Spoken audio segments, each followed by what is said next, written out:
Breaking news చూస్తున్నాము. ఇరాన్కి good news. Trump Netanyahu ఇద్దరి మధ్య గొడవలు జరుగుతున్నాయి. ఇద్దరికి బాగా చెడింది. నెతన్యాహుపై ట్రంప్ చాలా సీరియస్ అయ్యాడు. నెతన్యాహుకు ఫోన్ చేసి మరీ క్లాసు పీకాడు ట్రంప్. లెబనాన్పై ఇజ్రాయిల్ దాడుల విషయంలో ట్రంప్ ఆగ్రహాన్ని వ్యక్తపరిచాడు. బీరూట్పై దాడి చేయొద్దు, ప్రపంచమంతా నిన్ను అసహ్యించుకుంటుంది అంటూ ట్రంప్ మాట్లాడుకొచ్చాడు. పద్ధతి మారకుంటే ఇజ్రాయెల్ మరింత ఒంటరవుతుంది.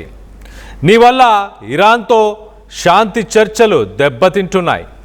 హెజబుల్లా కమాండర్లపై దాడుల పేరుతో భారీ స్థాయిలో భవనాలను కూల్చడం సరికాదు అంటూ ట్రంప్ మాట్లాడుకొచ్చాడు.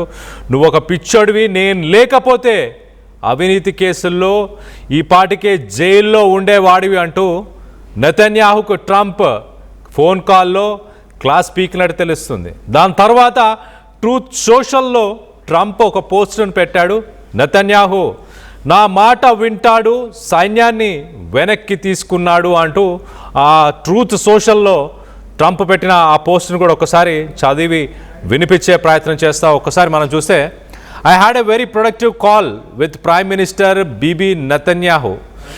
ఫస్ట్ లైన్లో I had a very productive call అంటూ మాట్లాడుతున్నాడు. కానీ వాస్తవానికి నెతన్యాహుకి ట్రంప్ కాల్ చేసి చెడమడ వాయించేశాడు. చాలా చాలా కోపానికి వచ్చినట్టు తెలుస్తుంది. నెతన్యాహును బాగా తిట్టినట్టు కూడా తెలుస్తుంది. అలాగే Israel and there will be no troops going to Beirut and any troops that are on their way have already been turned back. So మొత్తం మీద లెబనాన్ పైన ఏవైతే దాడులు జరుగుతున్నాయో మనం లెఫ్ట్ సైడ్ బాక్స్లో చూడొచ్చు.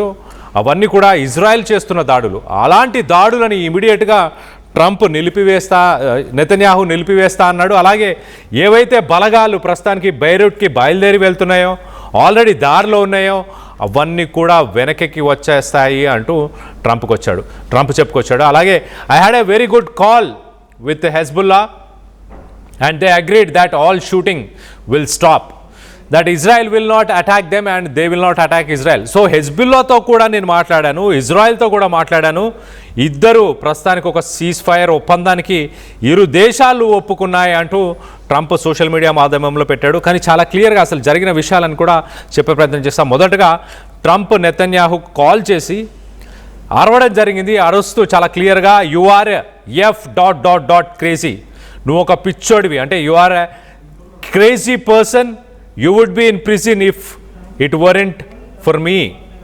నేను లేకపోయి ఉంటే నువ్వు ఈ పాటికి జైల్లో ఉండేవాడివి. నేను నిన్ను కాపాడుతున్నాను, అందరూ నిన్ను ద్వేషించుకుంటున్నారు. Everybody hates Israel because of this అంటూ మొత్తానికైతే ఆ ఫోన్ కాల్లో నెతన్యాహుకి ఒక క్లాస్ పీకే ప్రయత్నం చేశాడు. ట్రంప్ చాలా క్లియర్గా ఏమంటుంటే, గత 2-3 రోజుల కింద నుంచి చూస్తే ఇజ్రాయెల్ లెబనాన్ పైన భీకర దాడులను చేసింది. ఆ దాడులకు సంబంధించిన విజువల్స్ని మనం చూడవచ్చు. ఒక్కసారి ఆ విజువల్స్ని కూడా ఒక్కసారి చూసే ప్రయత్నం చేద్దాం. దాని తర్వాత డీటెయిల్గా చెప్తాను నేను అసలు ఈ కాల్ కాన్వర్సేషన్ ఏంటి, ట్రంప్కి నెతన్యాహుకు అసలు జరిగిన గొడవ ఏంటి కూడా చెప్పే ప్రయత్నం చేస్తాం. మొదటగా ఈ విజువల్స్ ఒక్కసారి చూడండి. అసలు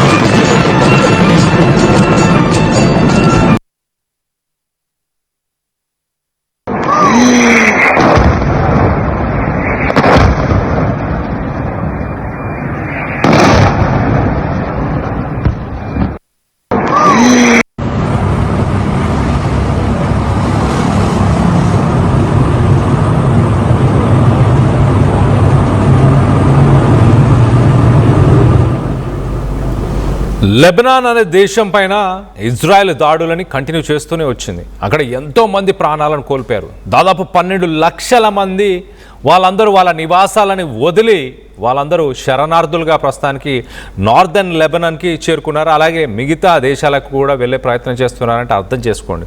ఒక 3,000 మంది లెబనాన్లో ప్రజలు చనిపోయారు.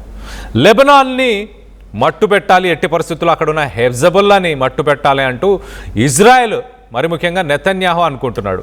కానీ ట్రంప్ మాత్రం నేను ఒక పక్కన ఇరాన్తో శాంతి చర్చలు జరుపుతున్నాను, ఒక కొలిక్కి తీసుకొచ్చే ప్రయత్నం చేస్తున్నప్పుడు నువ్వు లెబనాన్ పైన దాడులు చేస్తుంటే ఈ శాంతి చర్చలు ఎలా ముందుకెళ్తాయి? ఒక్కొక్క మెట్టు నేను ఇరాన్ని ఒక్కొక్క శాంక్షన్స్ ద్వారా ఒక్కొక్క మెట్టు వాళ్ళని దించే ప్రయత్నం చేస్తున్నప్పుడు నువ్వు ఇలా దాడులు చేస్తావా? నువ్వు ఒక పిచ్చోడివి, నేనున్నాను కాబట్టే నువ్వు ఇంకా బ్రతికున్నావు, నేను లేకపోయి ఉంటే నిన్ను ఎప్పుడో ప్రపంచ దేశాలన్నీ కలిసి నిన్ను జైల్లో పారేసేవి అంటూ కూడా ఆయన ఫోన్లో గట్టిగానే నెతన్యాహుకి ఒక క్లాస్ తీసుకున్నట్టు తెలుస్తుంది.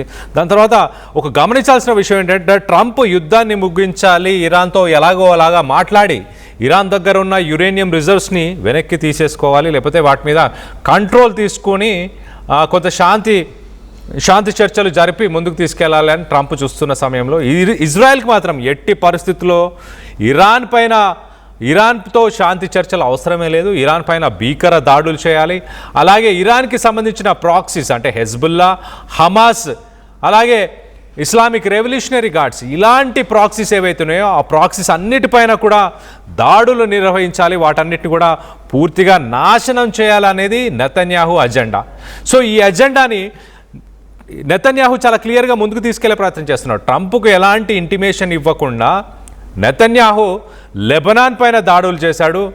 లెబనాన్తో పాటు మరొక పక్క ఖతర్లో కూడా ఉన్న హమాస్కి సంబంధించిన లీడర్స్ పైన కూడా ఇజ్రాయెల్ డైరెక్ట్గా దాడులు చేయడం జరిగింది. ట్రంప్కి ఎలాంటి ఇంటిమేషన్ ఇవ్వకుండా ఈ దాడులు చేయడంతో మొత్తం మీద ట్రంప్ చాలా విసిగిపోయాడు నెతన్యాహు డెసిషన్స్తోని.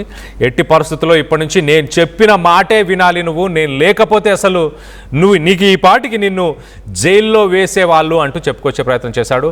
ఒకసారి Trump has grown increasingly fatigued by Netanyahu's perceived obstructionism in prayer calls regarding Gaza. Trump grew highly agitated, telling Netanyahu to stop being so negative and just accept the peace terms. So అంత వ్యతిరేకంగా లెబనాన్కి, ఇరాన్కి, ఇతర దేశాలకు ఉండాల్సిన అవసరం లేదు, piece టర్మ్స్ని accept చెయ్యి అంటూ నెతన్యాహుకి Trump class పీకినట్టు తెలుస్తుంది. మొత్తం మీద ఇరాన్కి ఇది ఒక మంచి వార్త అని చెప్పచ్చు, లెబనాన్లో ఉన్న ప్రజలకి కూడా ఒక గుడ్ న్యూస్ అని చెప్పచ్చు. లెబనాన్లో దాదాపు 12 లక్షల మంది ఇప్పటికే వాళ్ళ నివాసాలను వదిలి పారిపోయిన పరిస్థితి. అలాగే 3,000కు పైగా ఈ లెబనాన్ దాడుల్లో, ఇజ్రాయెల్ చేసిన దాడుల్లో లెబనాన్లో 3,000కు పైగా వ్యక్తులు ఇప్పటిదాకా చనిపోయినట్టు తెలుస్తుంది. సో మొత్తం మీద ట్రంప్ తీసుకున్న ఈ డెసిషన్ వల్ల నెతన్యాహు దానికి కట్టుబడి ఉంటాడని మీరు భావిస్తున్నారా? ట్రంప్ చెప్పినట్టు లెబనాన్ పైన అమెరికా, అలాగే ఇరాన్ పైన ఇజ్రాయెల్ దాడులు చేయకుండా ఆగుతుందని మీరు భావిస్తున్నారా? నెతన్యాహు ట్రంప్ తీసుకున్న ఈ డెసిషన్స్తో ఏకీభవిస్తున్నారని మీరు అనుకుంటున్నారా? మీ అభిప్రాయాలు ఏంటనేది కింద కామెంట్ రూపంలో తెలియపరచండి.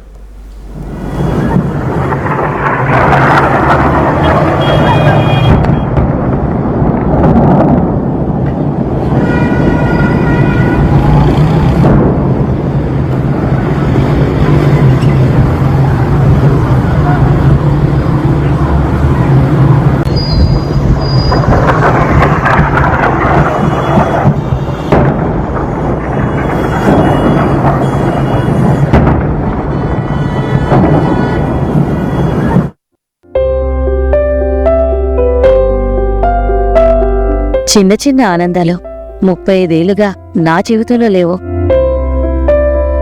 35 ఏళ్లుగా నేను డైపర్లలో బ్రతికాను. 6 సెంటీమీటర్ల ఫిస్టులా నా మూత్రాశయంలో లీకు కారణమైంది. ఎవరూ నాకు సహాయం చేయలేకపోయారు. AINUలో వైద్యులను కలిసే వరకు. అక్కడ వారు రోబోటిక్ శస్త్రచికిత్సతో నాకు పరిష్కారం ఇచ్చారు. వారు నా ఆత్మవిశ్వాసాన్ని కూడా తిరిగిచ్చారు. Precision Care makes it possible. The Center for Robotic Surgery at AINU. 900 plus companies, 7.89 lakh per annum average CTC, 100% placements. KL deemed to be university.